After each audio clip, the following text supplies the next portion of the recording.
আসসালামু আলাইকুম ওরহমতুল্লাহ বরকাত। প্রশংসা আল্লাহ তাআলার জন্য, মহানবীর উপরে দুরূদ পাঠ করছি সাল্লাল্লাহু আলাইহি ওয়াসাল্লাম। সম্মানিত ভাই, আজকে খুবই গুরুত্বপূর্ণ কথা বলতে হবে। মাত্র 15 মিনিটে প্রায় 5 কোটি বছরের ইতিহাস। তাহলে আমরা সত্যই জানতে পারবো যে আমাদের, বিশেষ করে আমাদের উপমহাদেশে প্রকৃত ইসলামটা আমরা কখন পাচ্ছি। কেন এই বিষয়ে কথা বলতে হবে? শত শত মানুষ আমার জীবনে জিজ্ঞাসা করেছে, আপনারা এগুলো কোথায় পেলেন? নতুন নতুন কথা। সমাজ সংস্কার করতে গেলে ইতিহাস জানতে হবে। যে জাতি ইতিহাস জানে না, সে জাতি সত্য মিথ্যাকে নির্ণয় করতে পারবে না, কখনোই না। সুতরাং এই অতীব অল্প সময়ে আমরা ঘুরে আসব পৃথিবীর সূচনা লগ্ন থেকে আজ পর্যন্ত। চলুন যাওয়া যাক। বিগ ব্যাং থিওরি 500 কোটি বছর আগে। কোরআন, হাদিস, বিজ্ঞান এগুলো সমর্থন করে। যাই হোক, পৃথিবীর সৃষ্টি প্রায় 400 কোটি বছর আগে। ইয়োজয়িক, অ্যালোজয়িক, প্যানোজয়িক, মাসোজয়িক, সেনোজয়িক, কোটারনারি, 6টি যুগ কোরআনেও ফি সিত্তাতি আইয়াম বলা হয়েছে। এখন চলছে পোস্ট গ্লোসিয়াল, তুষার যুগ। যে সকল ভাইরা বিড়ি খাচ্ছেন তাদের কারণে এই পৃথিবীর ক্ষতি হচ্ছে, আর অনেক কারণে ক্ষতি হচ্ছে। বিড়ির কথা কেন বললাম, চলে আসবেনই পরে ইনশাল্লাহ। অতঃপর ইসলাম, আল্লাহ তাআলা মানুষ সৃষ্টি করলেন এবং ইসলাম দিলেন। বিজ্ঞানীদের থিওরি অনুপাতে 30 বছর। বিভিন্ন নবীদের কাহিনী থেকে জানা যাচ্ছে প্রায় 1010 বছর আগে বা তারও আগে মানুষ এসেছিল। যাই হোক, প্রত্যেক নবীদেরকে আল্লাহ তাআলা, নবী রাসূলদেরকে দিন দিয়েছেন। সর্বশেষ দিন দিয়েছেন মুহাম্মদ সাল্লাল্লাহু আলাইহি ওয়াসাল্লামকে। তার জন্ম হয়েছিল 571-এ। সকল বই পুস্তকে লেখা থাকে 570। কেন 70 নয়, এটা অন্য একদিন বলবো। আমাদের বাংলাদেশের জৌনপুরী থেকে শুরু করে, ওই যে রংপুরের জৌনপুরী, আব্বাসী কি যেন নাম, আর অনেক ভাইরা কি করেন, মিলাদুন্নবী করেন। আমি আর একদিন প্রমাণ করে দিব যে যেদিন আমরা মিলাদুন্নবী করি সেটা মূলত আল্লাহ রাসূলের মৃত্যুবার্ষিকী দিন। আর পৃথিবীর কোনো হাদিসের কোনায়, টিকায়, টিপুনি, মিথ্যা হাদিস, ভুল হাদিস, পৃথিবীর কোনা, অনেক মুফতি ভাইয়েরা আমার সাথে অ্যাড আছেন। পৃথিবীর কোনো মিথ্যা একটা হাদিস আমাকে দেখাতে পারবেন সরাসরি যে আল্লাহ রাসূলের জন্ম পালন করেছেন কোনো সাহাবী অথবা আল্লাহ রাসূল নিজেই? কিভাবে শয়তানেরা দেয়! সুবহানাল্লাহ, আল্লাহ আপনি এদেরকে কিভাবে জ্ঞান দান করেছেন। তারা আরবি পারে, পারে, কিন্তু কোরআন হাদিস বোঝে না কেন? মাউলিদুন নবী সাল্লাল্লাহু আলাইহি ওয়াসাল্লাম বিভিন্ন হাদিসের গ্রন্থে আছে। তো আল্লাহ রাসূলের জন্ম সংক্রান্ত অধ্যায়, তার মানে কি এটা প্রমাণ করে যে আল্লাহ রাসূলের জন্ম তারিখ পালন করো? সুবহানাল্লাহ। যাই হোক, কথা অন্যদিকে চলে যাচ্ছে। 571 অতঃপর 590 সালে হিলফুল ফজুল গঠন করে। যুবক ভাইদের জন্য বলছি, পৃথিবীর দুজন মানুষকে কখনোই বোঝানো সম্ভব না। এক হচ্ছে অতীব বৃদ্ধ যারা, তারা সারা জীবনের অভিজ্ঞতার ঝুলি থেকে মনে করে অনেক জানি, আর একটা হচ্ছে অর্ধশিক্ষিত, অল্প বিদ্যা ভয়ঙ্করী এই জাতীয় হুজুরদেরকে। কারণ তারা মনে করে আমি জানি সব, বা এতদিন ধরে মানুষ ভুল করে আসছে, এতদিনের সাথে তো আমার সাথ নাই। আমার সাথ হচ্ছে কোরআন এবং সহিহ হাদিস। হাজার হাজার হাদিস আছে ভুল, সুতরাং সেগুলো নয়, কোরআন এবং সহিহ হাদিস। তাহলে আমরা দিনকে পাবো। আর এটা কেন আমরা এখন পাচ্ছি সেটাই আমরা প্রমাণ করব ইনশাআল্লাহ। সম্মানিত ভাইরা, 590 খ্রিস্টাব্দে আল্লাহ রাসূল হিলফুল ফজল গঠন করে যুবকদের জন্য। যাই হোক, 610 খ্রিস্টাব্দে আল্লাহ রাসূল নবুয়ত পেলেন।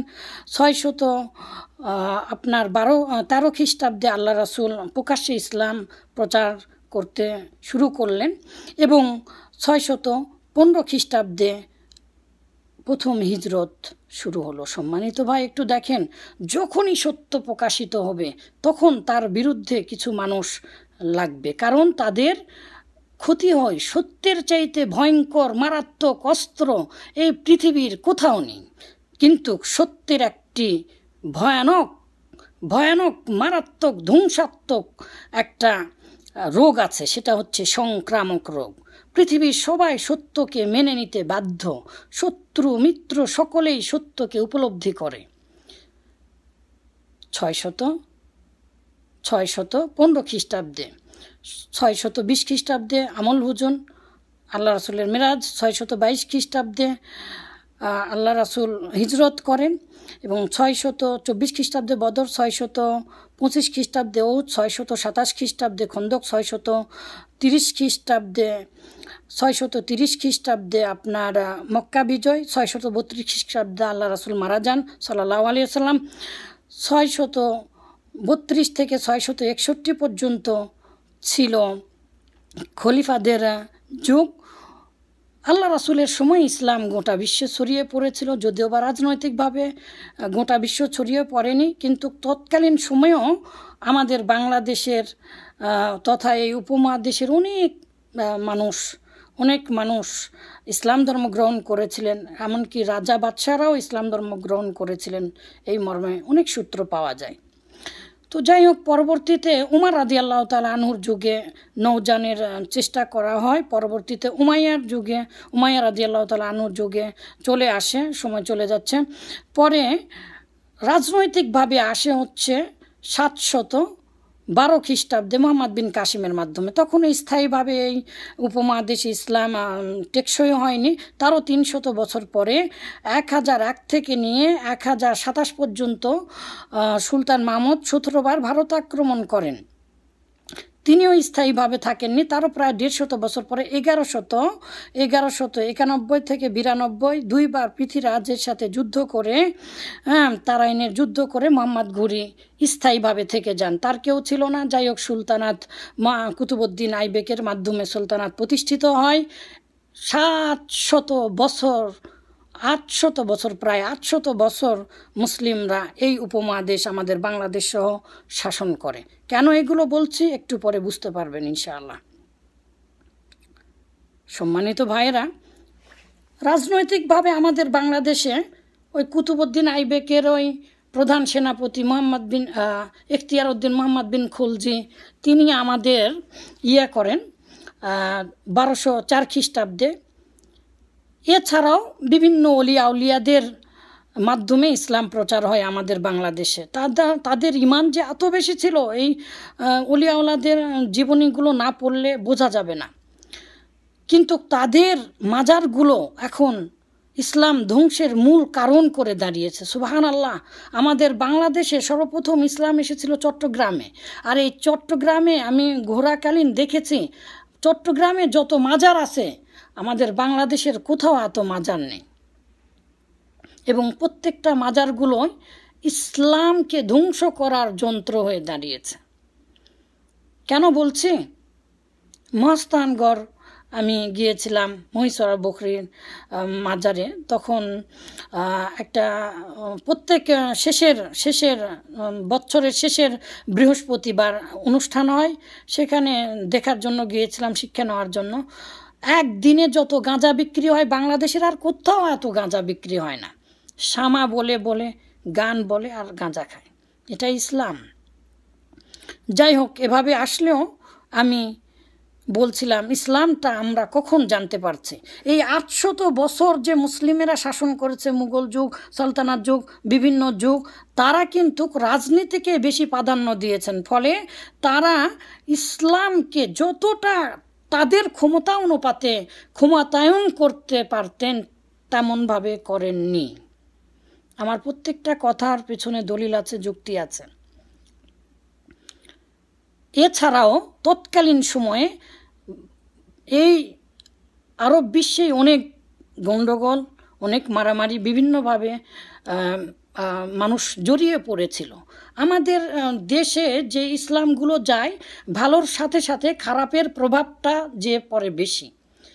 ইরান বা অন্যান্য ইয়েগুলো থেকে আমাদের অর্থাৎ শিয়াদের একটা অনেক বেশি প্রভাব পড়ে।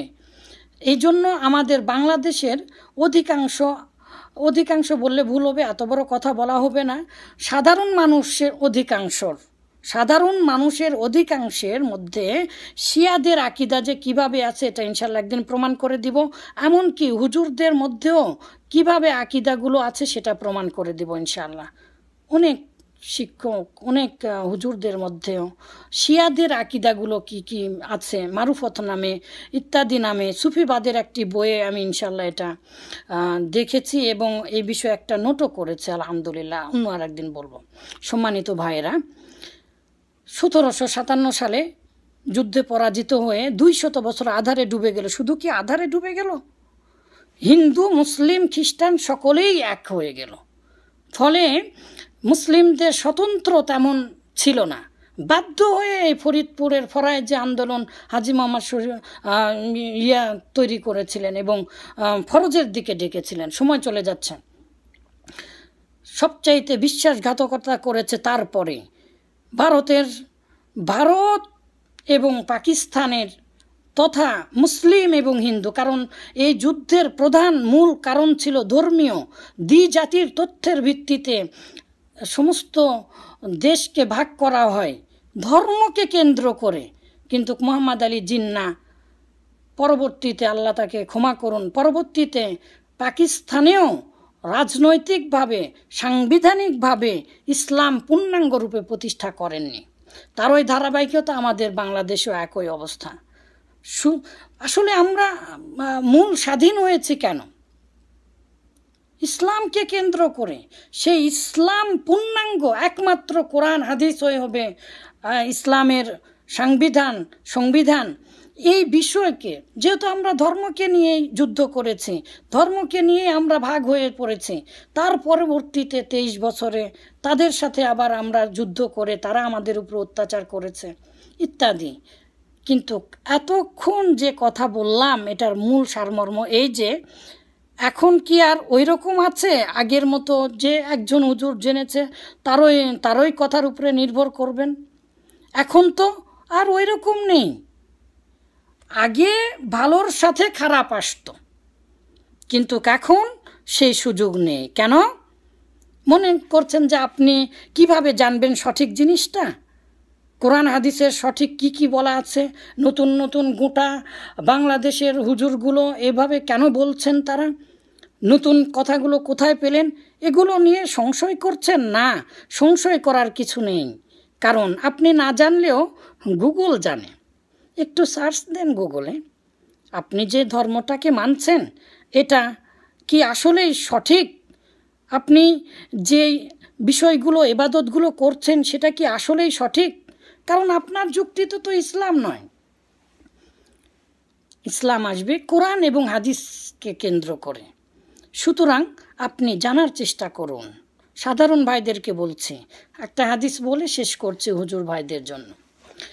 আমার ফ্রেন্ড লিস্টে অনেক মুফতি ভাইরা আছেন আমি যাদেরকে চিনি, এবং অনেক ভাইরা আছেন। আমার অনেক শিক্ষকদেরকে আমি দেখেছি কওমি মাদ্রাসায় পড়াকালীন।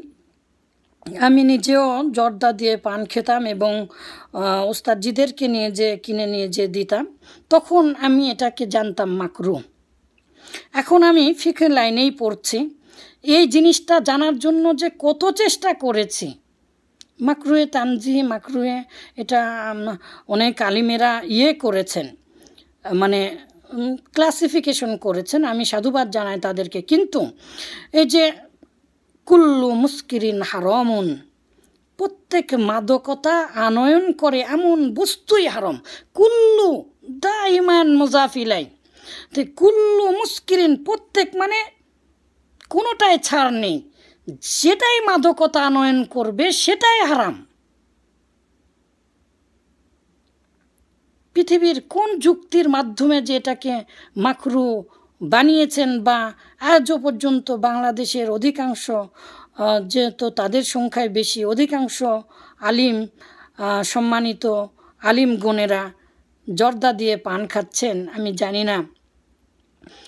এটা তো সহিহ হাদিস, একাধিক হাদিস গ্রন্থে এসেছে।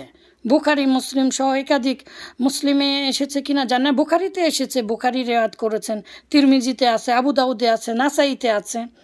তিরমিজির আরেকটা হাদিস আছে, মা আসকারো কাসিরু ফাকলিলু হারামুন, মা আসকারো যা মাদকতা আনয়ন করে, কাসিরুহু বেশি, ফাকলিলুহু তার অল্প, হারামুন হারাম। আপনি কোন যুক্তিতে অল্প জিনিসটাও হারাম, যেহেতু স্পষ্ট হাদিসে আছে, যেই জিনিসটা স্পষ্ট হাদিসে থাকে সেটা তো কোনো ইয়ে নেই। আমি হুজুরদের কথা বলছি আর মনে করছেন যে সকল ভাইরা বিড়ি খান তারা বেঁচে যাবেন। আমি তো মনে করি জর্দা খাওয়ার চেয়ে বিড়ি খাওয়া ভালো। আমি এই জন্য বলছি দুটাই হারাম, কিন্তু কে জন্য বলছি জর্দা খেলে যে পরিমাণ ক্ষতি হয়, বিড়ি খেলে তার ক্ষতি হয়তো হয়। একদিন আমি খুতবা, আল্লাহু আকবার, তাও তো সময় চলে যাচ্ছে, খুতবা দিতে যাচ্ছিলাম, একজন মানুষকে বললাম ভাই বিড়িটা ফেলে দেন, গন্ধ আসছে, আপনি নিজের ক্ষতি হচ্ছে আরও অন্যের ক্ষতি হচ্ছে।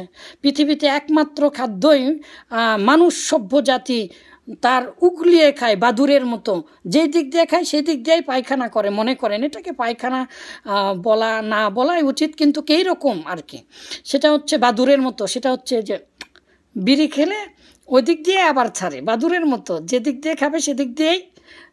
কিন্তু সুবহান আল্লাহ, আল্লাহ আমাদেরকে রক্ষা করুন, আল্লাহ আমাদেরকে বরকত দান করুন, প্রত্যেকটা কাজে জ্ঞানে আমলে আল্লাহ আমাদেরকে অন্যায় কাজ থেকে বিরত থাকার তৌফিক দান করুন। আসসালামু আলাইকুম রহমতুল্লাহি ওয়া বারাকাতুহু। আমরা যেন আর বিড়ি, সিগারেট, জর্দা, গুল ইত্যাদি যেগুলো হারাম জিনিস সেগুলো থেকে বেঁচে থাকি, এবং আমরা যেন আর না খাই, আমরা যেন আর না খাই, আল্লাহ তাআলার কাছে তওবা করে আজ হতেই, কারণ এটা খুবই ভয়াবহ, এটা খুবই ভয়াবহ একটা গুনাহ। ইবাদত কবুল হবে না, জান্নাতে যাবে না, অনেক অনেক। কিন্তু সামান্য একটা বিড়ি, আমার অনেক আপনজনদেরকেই আমি দেখেছি বিড়ি ছাড়া পায়খানা করতে পারেন না। আল্লাহ আমাদেরকে ক্ষমা করুন। আসসালামু আলাইকুম রহমতুল্লাহ বরকাতুহু।